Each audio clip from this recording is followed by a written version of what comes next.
Welcome to Inside Carbondale. This is the podcast that brings you the latest information about projects and events going on in Carbondale. I'm Amy Fox, the Public Relations Officer for the City of Carbondale, and I'm joined by Meghan Cole and Hoekstra from Carbondale Main Street. Thanks so much for joining me, ladies. Thank you.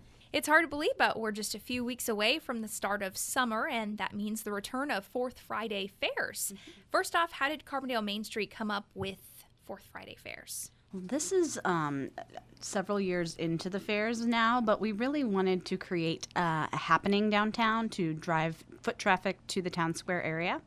Originally, we started with a 26-week season, so that's half a year of Friday Night Fairs every Friday.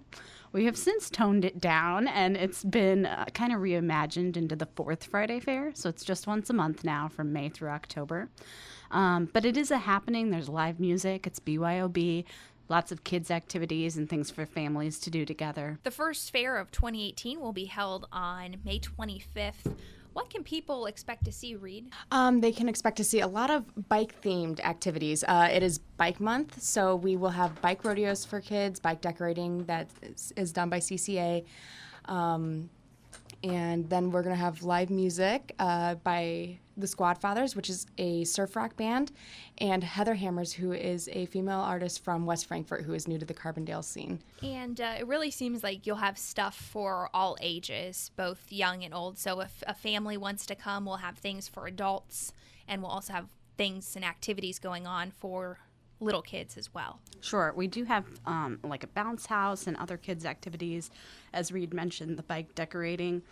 We will have a bike rodeo for kids as well. It is BYOB, and we have a pretty large food court, so everybody can enjoy the fun. Do people need to bring blankets and chairs to have a place to sit, or will you have picnic tables set up? We have some seating, but if you're planning on coming for the night, listening to all the bands, I would bring a blanket and a cooler. And what other themes can people expect throughout this season of Fourth Friday fairs? This season, like I said, we're starting off with Bike Month.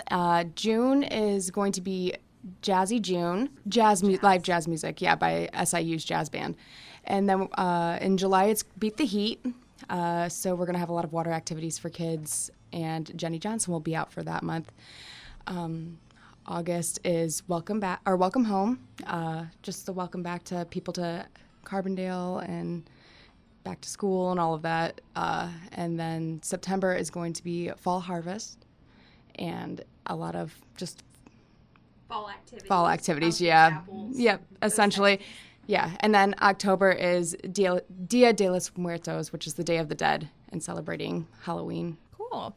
And there's obviously a lot of time and effort that goes into planning the Fourth Friday fairs. What makes it so worth it? Well, it's really a nice way to enjoy downtown, and we get a lot of families and a lot of people. All of the activities are free, so it's not a pressure, it's not a sales of tickets. It's really enjoyable to be at and to plan for.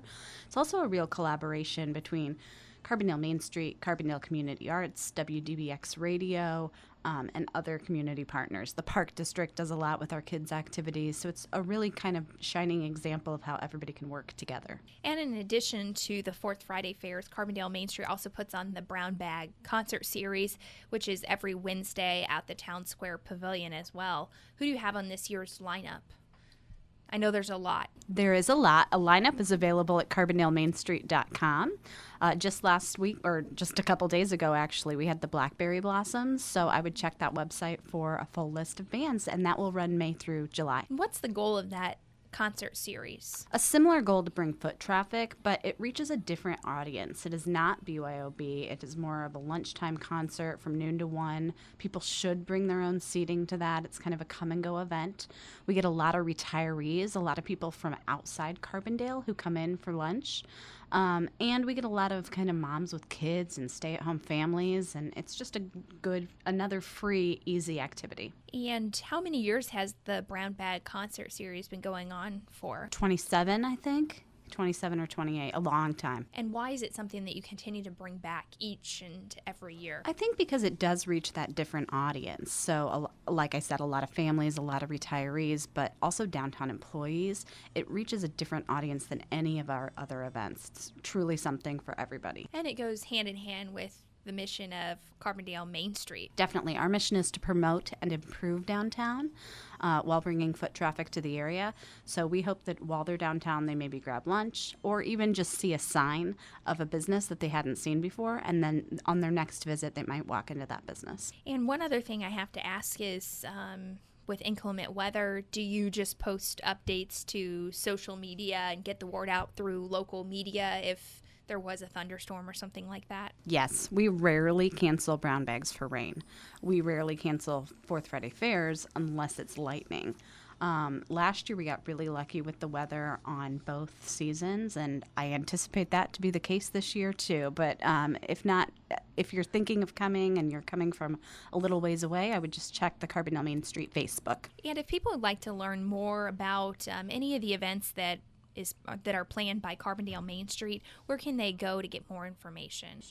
CarbondaleMainStreet.com. All right. Anything else you ladies would like to add? Maybe I forgot to mention you. It sounds like you have a busy summer ahead of you.